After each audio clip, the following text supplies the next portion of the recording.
Hello there and a very good evening to all of you and welcome to Sabha TV and the news at 6 here. I'm Tracy Shilshi and in the next 30 minutes I'll be getting you through the day's top developing stories.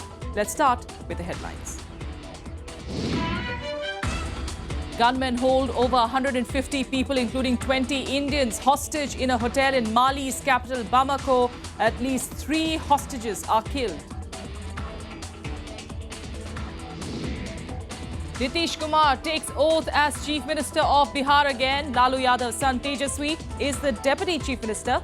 27 ministers are also sworn in.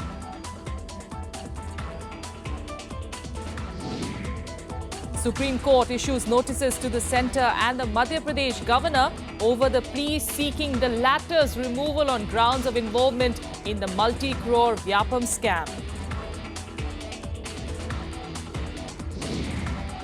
And EU interior ministers meet in Brussels to discuss the security situation after the Paris attack. Draft proposal includes tightening checks on international borders.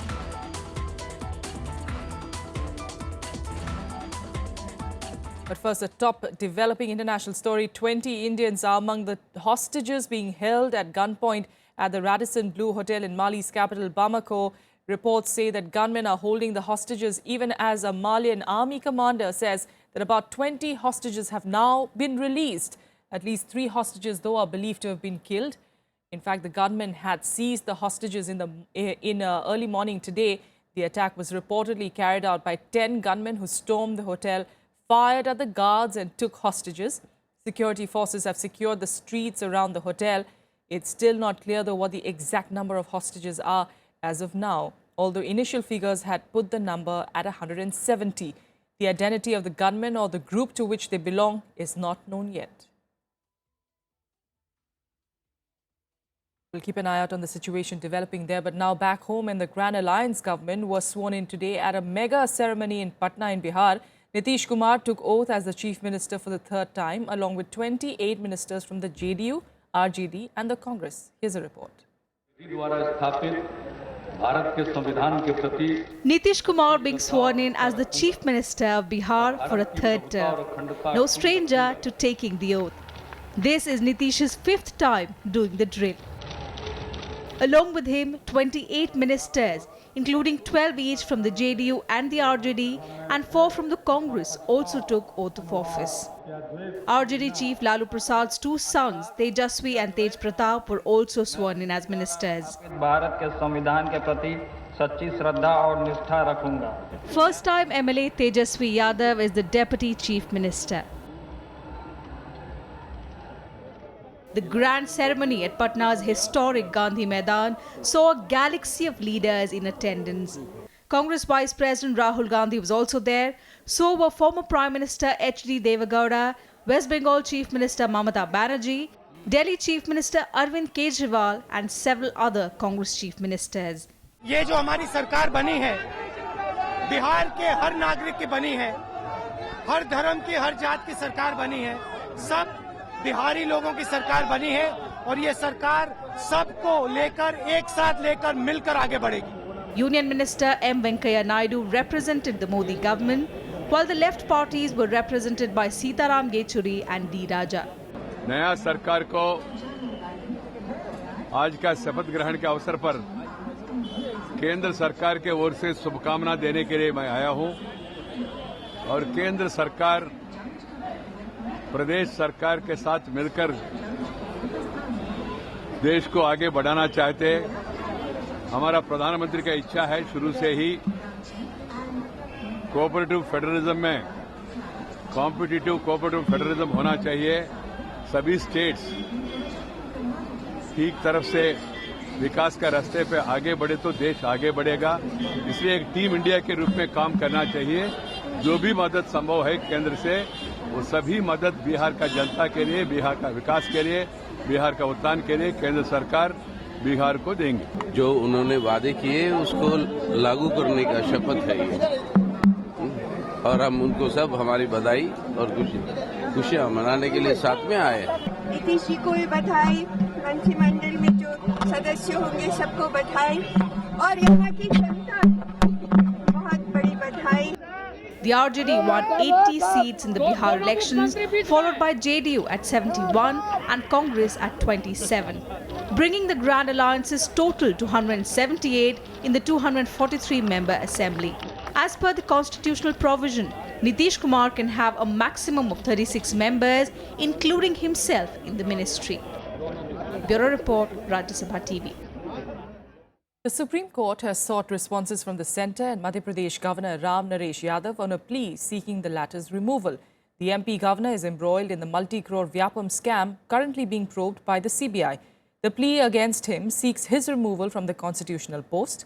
It also seeks a direction from the Apex Court to the Home Ministry for formulation of guidelines on removal of governors if they are found to be involved in corrupt practices while in office. The Vyapam, or the Madhya Pradesh Professional Examination Board scam, involves several high-profile professionals, politicians and bureaucrats as accused. A number of accused and witnesses in the case has died in mysterious circumstances ever since the scam surfaced. Essentially, we had filed two petitions in the month of July. One was an SLP by which we had challenged an FIR registered by the STF in the Vyapam matter against the governor, which had been quashed by the High Court. So we challenged the quashing order through an SLP. We also filed a writ petition in which we said that we request the President of India to withdraw his pleasure of the appointment of the governor, and also that there should be guidelines on what sort of people should be governors and what sort of rectitude and behavior conduct should be expected from governors.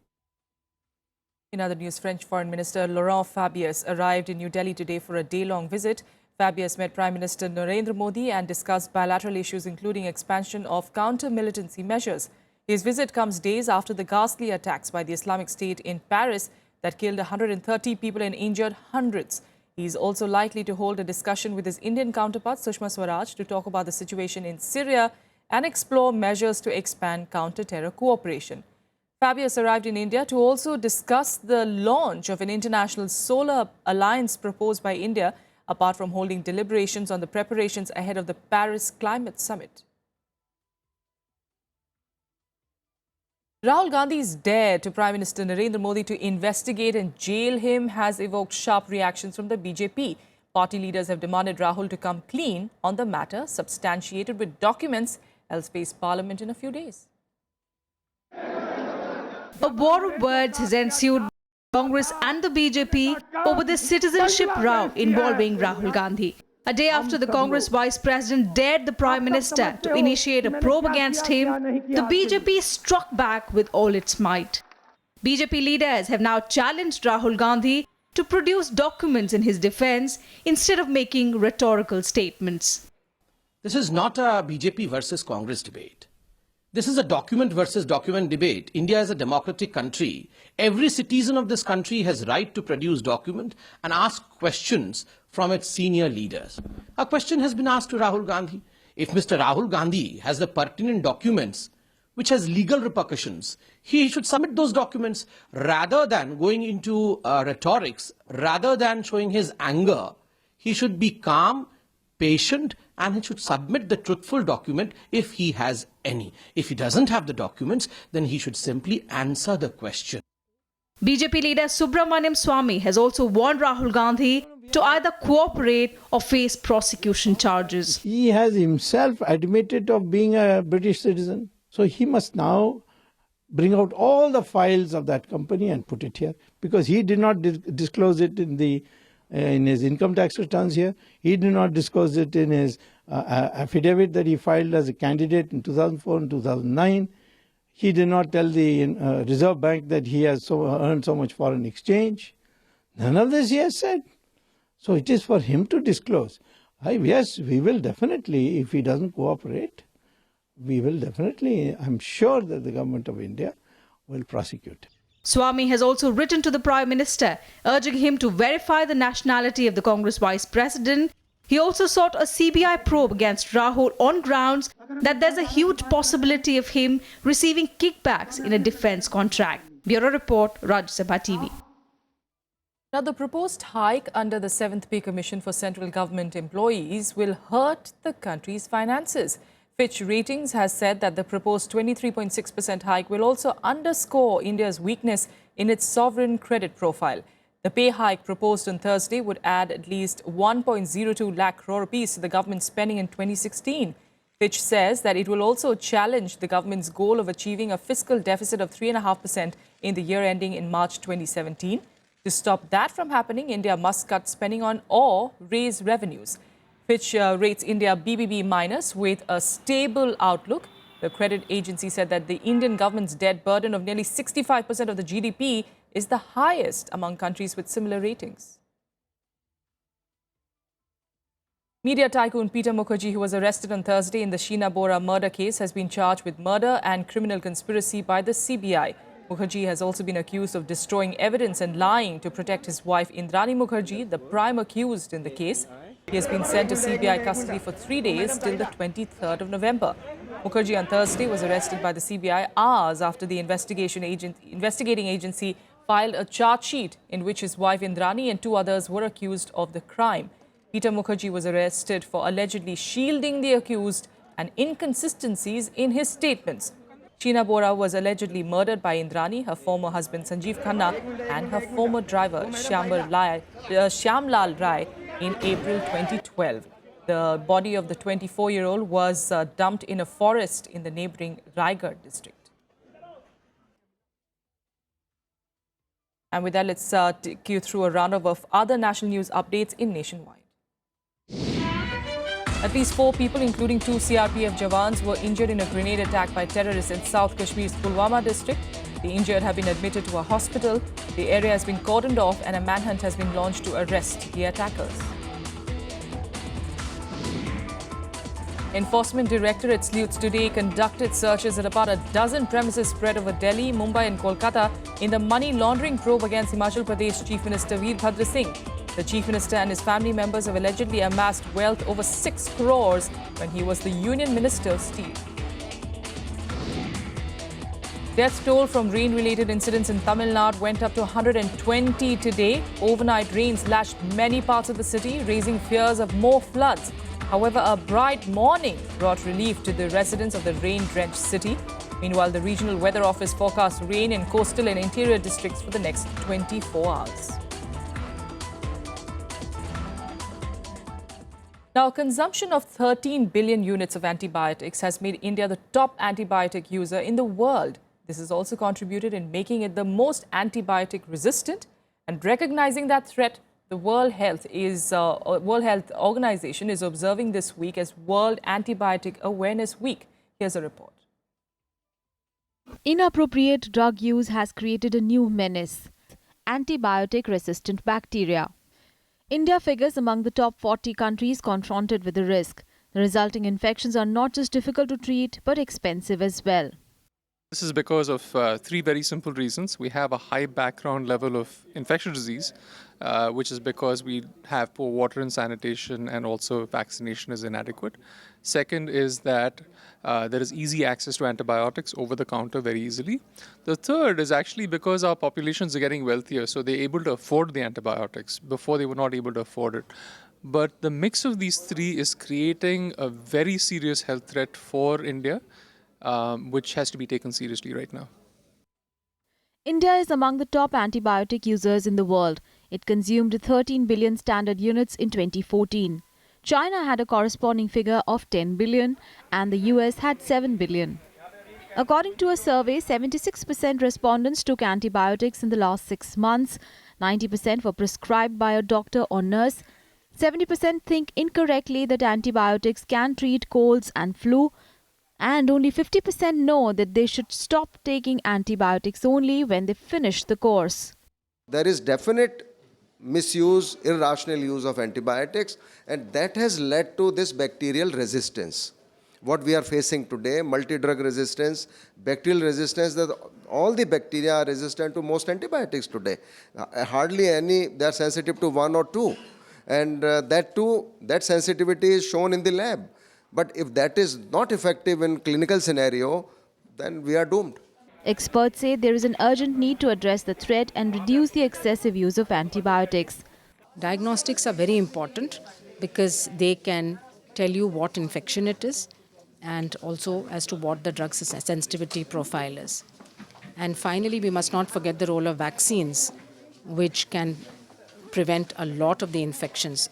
So rather than get an infection and then try and deal with it by using antibiotics, if there is a vaccine preventable disease, the best public health approach is to roll out the vaccination campaigns, which is what the government of India has done. Due to easy access, an estimated 80% of all antibiotics are used outside hospitals. Even cooked meal has antibiotics, mainly due to a lack of regulations to monitor antibiotic use in food procuring animals. India, incidentally, will be among the top 3 global consumers of such livestock by 2030. This is Anshu J. Singh's report for Rajya Sabha TV. Whether a quick break here, but still ahead, the US says it has no role to play in the Kashmir issue. Details of that in a bit.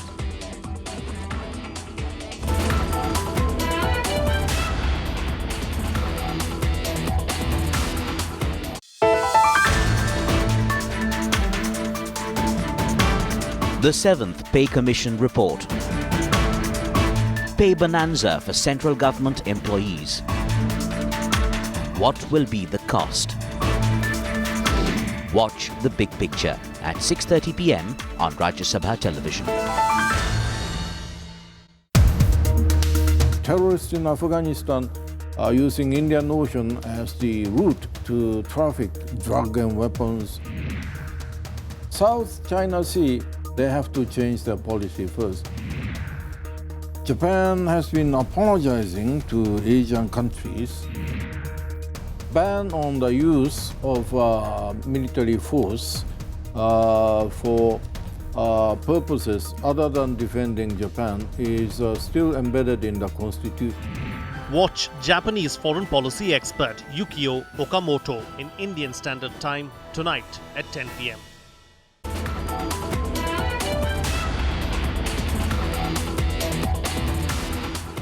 Welcome back. Now, India is all set to make a mark at the ASEAN summit beginning tomorrow. Prime Minister Narendra Modi will leave for Malaysia, the venue of the summit this time, and outline the political and strategic importance with the ASEAN countries. The 27th ASEAN summit will begin on the 21st of November and go on till the 23rd in Kuala Lumpur. Here's a preview. Prime Minister Narendra Modi will meet the ASEAN leaders and present a roadmap on how to make India's Act East policy stronger. Modi will be in Malaysia on 21st of November, where he will announce the Joint Action Plan for 2016 to 2020, which includes international politics, security and economic, social and cultural cooperation in the field of defense. As far as ASEAN is concerned, we already have a strategic partnership. After the Act East policy was enunciated last year, the involvement of India in the priority areas of cooperation has increased. And we are also focusing more on economic activities and on capacity building. Prime Minister Modi will then take part in the East Asia Summit on 22nd of November. Agreements related to terrorism, maritime cooperation, health and consolidated regional cooperation will likely to be announced at this summit. At the summit, the leaders are expected to discuss matters of international concern that includes terrorism, irregular migration, the South China Sea, Korean Peninsula, the Middle East situation, etc. And about 7 statements and declarations are expected to be adopted. Modi will also hold a bilateral meet with his Malaysian counterpart, Najib Razak. Both leaders will emphasize on increasing the strategic and business partnership between the two countries. Modi is also slated to meet other leaders on the sidelines of the ASEAN summit and discuss current global challenges. He will also address around 3 crore Indians living in Malaysia and urge them to take part in his pet project, Make in India. Modi will leave for Singapore on 22nd of November. Akhilesh Suman's report for Rajya Sabha Television. The US has said that it does not have any role to play in the long-standing Kashmir issue between India and Pakistan. US State Department spokesperson John Kirby clarified his country's stand on the matter a day after visiting Pakistan. Pakistani Army Chief General Raheel Sharif raised the issue with US Secretary of State John Kerry. Kirby said that the US has no role to play in the Kashmir issue and it is for India and Pakistan to address the problem. Expressing concern over violence on the line of control, the US State Department spokesperson also said that both India and Pakistan should resume dialogue to address their issues. Meanwhile, former Jammu and Kashmir Chief Minister Omar Abdullah on Friday said that the absence of a third party does not absolve India of its responsibility to find a solution to the Kashmir issue. Abdullah also hit out at Pakistan, saying that the country was hoping for the US to change its stand by asking it often to intervene in the matter. Interior ministers of the European Union are meeting in Brussels in the wake of the Paris attacks. The meeting has been called by France, and the ministers are set to discuss tightening checks at external borders of the passport-free Schengen area. In fact, that is in a bid to boost security. A week after the massacre in Paris, European Union interior ministers are meeting in Brussels to discuss the security situation. The ministers are set to agree on tightening checks at the borders of the passport-free Schengen area. The draft document reflects France's request to strengthen controls at the external borders of the 26-nation Schengen area, of which most EU countries are members. Aux frontières à l'intérieur de l'Union européenne parce que les terroristes traversent les frontières au sein de l'Union européenne. Et c'est aussi, et c'est absolument essentiel, la possibilité au moment du passage. Documents of the citizens of Schengen countries are only visually checked by security forces as they leave or enter the area. The new proposal aims to upgrade the security drills so that these documents can be checked against criminal and security databases. The upgrade is likely to be done by March 2016. It will entail electronic connection to relevant Interpol databases at all external border crossing points and automatic screening of travel documents. The EU Agency for Border Controls, Frontex, is also set to get a stronger mandate to contribute to the fight against terrorism. There is also a proposal to crack down on terrorism financing, stepping up of intelligence sharing and stricter rules on firearms. An agreement on sharing airlines travelers' data, the so-called passenger name record program, is also likely. The plan has so far been opposed by EU lawmakers on the grounds that it would infringe people's privacy. Bureau Report, Rajya Sabha Television. Let's get to some more international news updates in Global Buzz now. After the signing of a new deal, China will become the first foreign buyer of Russia's most advanced military aircraft Sukhoi 35. The sale will bring $2 billion into Russia's strained finances. North and South Korea agreed to hold talks on the 26th of November in order to ease the tension between the two nations. This agreement is to improve their ties, and it comes following an armed standoff between them earlier this year. The Greek parliament on Thursday approved a reform bill to secure further bailout funds from its international lenders. The decision has been met with protests by wary Greeks demanding better living conditions. In an attack on a military post in Hadramaut in Yemen today, at least 15 soldiers have been killed, along with 14 Al-Qaeda militants. Unverified footage shows a large blast followed by a big plume of smoke and the sound of gunshots and voices in the distance. And now let's get you all the latest from the world of sports in Sports Beat. Following defeats at the Hong Kong Open, India's K. Srikanth and Parupalli Kashyap have dropped 2 places each in the World Badminton Rankings released on Thursday. Srikanth slipped to the 7th spot while Kashyap went down to 15th. In the women's singles rankings, double World Championship bronze medalist PV Sindhu improved a place to 12th, while 2012 Olympic bronze medalist Saina Nehwal remained at number 2. The possibility of an Indo-Pak cricket series were dashed when the Pakistan Cricket Board making its stand clear with regard to the proposed series in December. According to media reports, the Pakistani government has denied its cricket team permission to tour India, citing security concerns. The PCB had signed an MOU with the BCCI to play 6 bilateral series between 2015 and 2023. It also claimed that the Indian board agreed to play the first series in UAE in December. Novak Djokovic joined Roger Federer in the last 4 at the ATP World Tour Finals with a victory over Thomas Berdych. The world number 1 required just 1 set to qualify and won his final group match 6-3, 7-5. He will now face Rafael Nadal in the semi-final. Meanwhile, Roger Federer maintained his 100% record in the tournament with a 7-5, 4-6, 6-4 win over Japan's Kei Nishikori. That's all we have for you on the news at 6. Thanks so much for joining us.